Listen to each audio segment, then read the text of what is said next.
क्या रेडी है?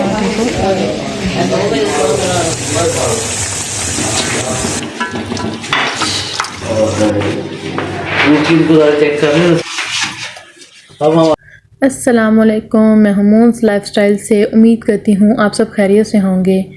तो आज हमारा है 14वां रोज़ा। मेरे रोज़े तो अल्हम्दुलिल्लाह बहुत ही ज़बरदस्त गुज़र रहे हैं। आप लोग बताएं कि आप लोगों के रोज़े कैसे गुज़र रहे हैं। आज हमारा 14वां रोज़ा है तो हमने सोचा कि आज इफ्तारी कर लेते हैं।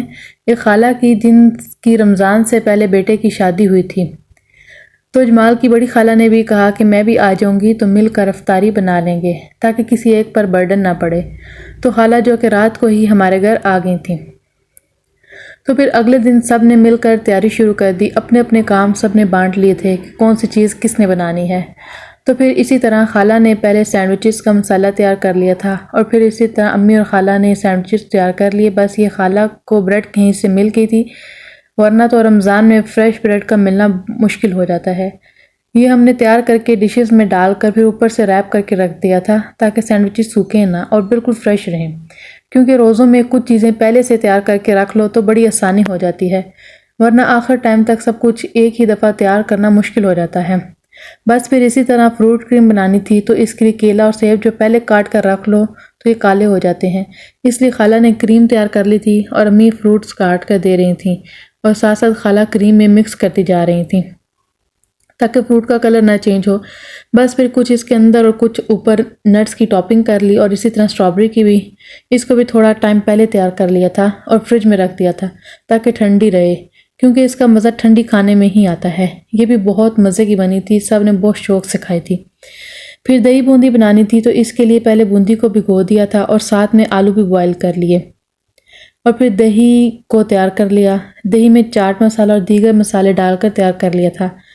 फिर आलू भी उबल गए थे और बूंदी भी नरम हो गई थी, तो बस फिर इसी तरह लेयर्स में डालकर फिर ऊपर दही डालकर तैयार कर ली और आखिर में इसके ऊपर इमली की चटनी भी डाल दी। इससे भी बहुत अच्छा टेस्ट हो जाता है। और फिर ब्रेड रोल थे जो कि खाला की बड़ी बहू ने अपने घर में ही तैयार करके हमें बेच दिए थे ताकि हमारी थोड़ी हेल्प हो जाए, क्योंकि रमज़ान में किसी एक बंदे के लिए सब कुछ मैनेज करना बहुत मुश्किल हो जाता है। और ये भी बहुत ही मज़े के बने थे, सबको ही बहुत पसंद आए थे। इतने मज़े थे हर कोई दोबारा दोबारा ले रहा था कि ये तो बहुत ही टेस्टी हैं। फिर बनानी थी चिकन कढ़ाई जो कि अम्मी ने बनानी थी, क्योंकि अम्मी बहुत ही मज़े की चिकन कढ़ाई बनाती हैं। सबको इनके हाथ की बनी हुई चिकन कढ़ाई बहुत पसंद है। जो भी इनके हाथ की बनी हुई कढ़ाई खाता है तो बस फिर इनकी चिकन कढ़ाई का दीवाना ही हो जाता है।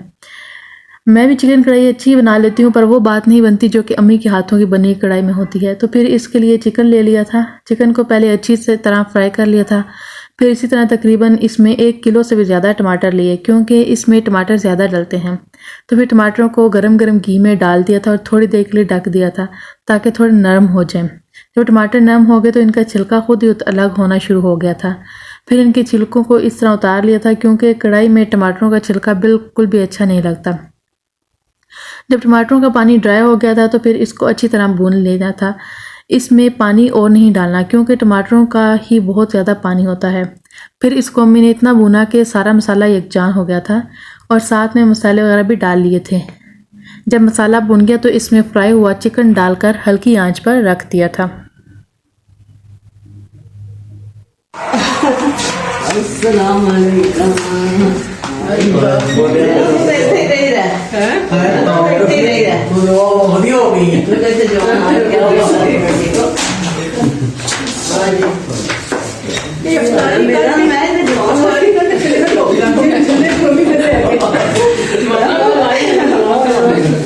अस्सलाम वालेकुम, क्या हाल है? ठीक है, अल्लाह का शुक्र है।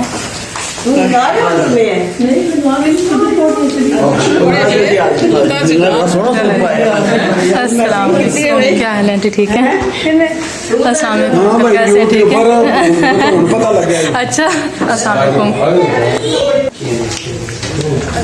अस्सलाम वालेकुम, क्या हाल है? आप ठीक हो? अस्सलाम वालेकुम, कैसे हैं? ठीक है, ठीक है, ठीक है। अस्सलाम वालेकुम, क्या हाल है? ठीक है, अल्लाह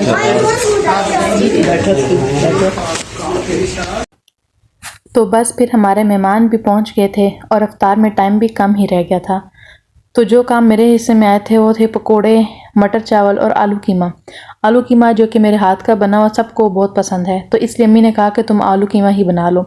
ये तो हमारी हर दावत में ही तकरीबन होता है।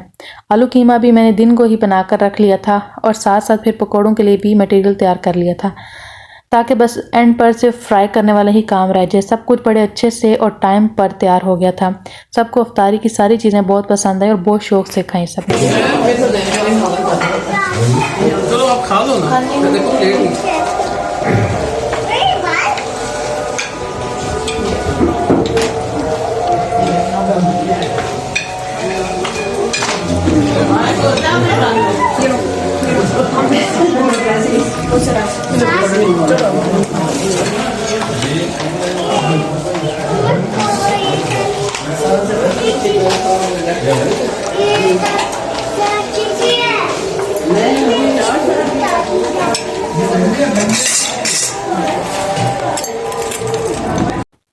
बस फिर अफ्तारी के बाद सब ने मगरिब की नमाज़ वगैरह पढ़ी और फिर थोड़ी देर तक मैंने खाना भी लगा दिया।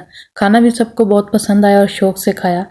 खाना वगैरह खाने के बाद सब ने चाय पी और साथ गपशप लगाई और काफ़ी देर गपशप लगाने के बाद टाइम भी काफ़ी हो गया था और फिर हमारे मेहमान भी रुखसत हो गए।